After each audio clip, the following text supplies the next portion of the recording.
भरोसा करना वो राजस्थान की जनता अच्छे तरीके से जानती है। गहलोत साहब का खुद का कोई गारंटी नहीं है, वो भला क्या गारंटी दे रहे हैं?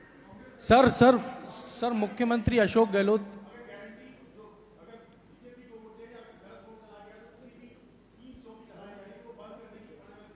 ये सारी स्कीमें अंतिम 6 महीने में क्यों चलाई है? मैं विनम्रता के साथ अशोक गहलोत जी को पूछना चाहता हूं, 5 साल तक क्यों नहीं चलाई गई? जब आपको भनक लग गई कि आप जाने वाले हो, सारी स्कीमें याद चालू कर दी। ये इन्होंने सोच समझकर अंतिम समय पर स्कीमें चालू की है। राजस्थान की जनता इसको अच्छे से जानती है। सर अशोक गहलोत ये कहते हैं कि भाजपा कभी भी विकास पे बात नहीं करती और भाजपा विकास के अलावा बाकी सब चीजों पे बात करती है। तो भाई राजस्थान में भाजपा मैं उनको पूछ रहा हूं कि विकास के लिए उनकी जब केंद्र में सरकार थी कितना रुपया दिया गया? नहीं कहते, वो जवाब ही नहीं देते। सर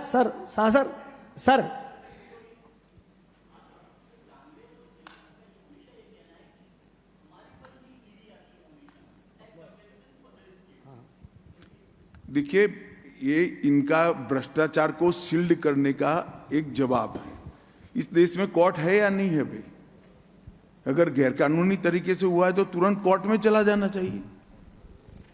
सर कल मोदी का रोड शो था, उसके बाद एक रिएक्शन आया आदर्श नगर विधानसभा से। वहां उम्र दराज चुनाव लड़ रहे थे, उन्होंने कांग्रेस को समर्थन दे दिया। छोड़ो, ऐसे विधानसभा से क्या सवाल? सर मैं इसलिए कह रहा हूं, छोड़ो भाई, ऐसे सवाल नहीं होते यार जी। कांग्रेस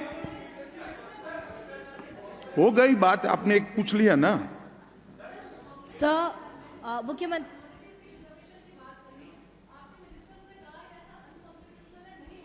क्या माइनॉरिटी रिजर्वेशन? सर माइनॉरिटी के लिए देखिए, धर्म के आधार पर आरक्षण गैर संवैधानिक है, वो हो ही नहीं सकता। और अगर कोई करने का प्रयास करता है, भारतीय जनता पार्टी इसका कड़ा विरोध करेगी। और गहलोत साहब को तो करना ही नहीं है, क्योंकि वो जीत कर ही नहीं आ रहे हैं। कांग्रेस सरकार और राहुल गांधी लगातार 6 महीने से जातिगत जनगणना की बात कर रहे हैं, बीजेपी का क्या कहना है? देखिए, कांग्रेस पार्टी हमेशा से पिछड़ा वर्ग विरोधी पार्टी है। मैं राहुल गांधी जी को 3 ही सवाल पूछना चाहता हूं। मंडल कमीशन की रिपोर्ट को किसने दबाकर रखा था? मंडल कमीशन की रिपोर्ट जब लागू हो रही थी, किस पार्टी ने विरोध किया था? विपक्ष के नेता राजीव गांधी थे, उन्हीं ने विरोध किया था। और आज तक 70 साल में कांग्रेस ने पिछड़ा वर्ग आयोग को संवैधानिक मान्यता नहीं दी, जो नरेंद्र मोदी जी के प्रधानमंत्री बनने के बाद दी गई है। राहुल गांधी जी को कुछ एनजीओ 1-2 चीजें पकड़ा देते हैं तो नया कागज नहीं आता है, तब तक वो ही बोलते रहते हैं। सर मेरा नाम प्रीति चौहान है। सर मैं दिल्ली से हूँ। सर अशोक गहलोत जी का कहना है कि गांव और ढाणियों में अशोक गहलोत जी का चेहरा लोग पहचानते हैं और उनके काम पर उन्हें वोट देंगे। बहुत अच्छे तरीके से पहचानते हैं। वो सब जानते हैं कि राजस्थान का बंटाधार इसी चेहरे ने किया है।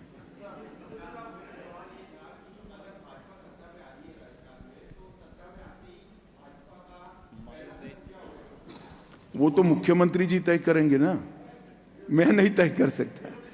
हमने हमारा घोषणा पत्र जनता के सामने रखा है। मैं विश्वास दिलाना चाहता हूं कि मोदी जी के नेतृत्व में भारतीय जनता पार्टी ने एक कार्य संस्कृति खड़ी की है कि हम जो संकल्प लोगों के सामने रखते हैं वो हम पूरा करते हैं।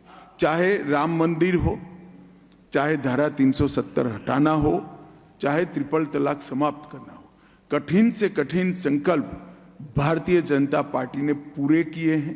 ये हमारा रिकॉर्ड है।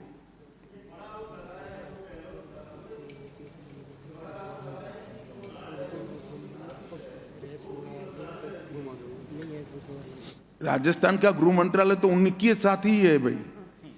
खुद साजिश रचकर कैसे आरोप कर सकते?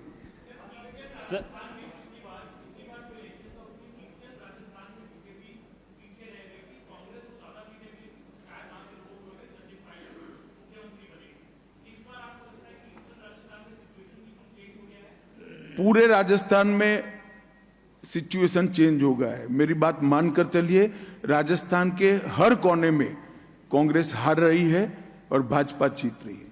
चलिए, सर, आप खींच सर, कर एक सवाल सवाल। करते हैं। आप सभी का बहुत बहुत धन्यवाद। नमस्कार।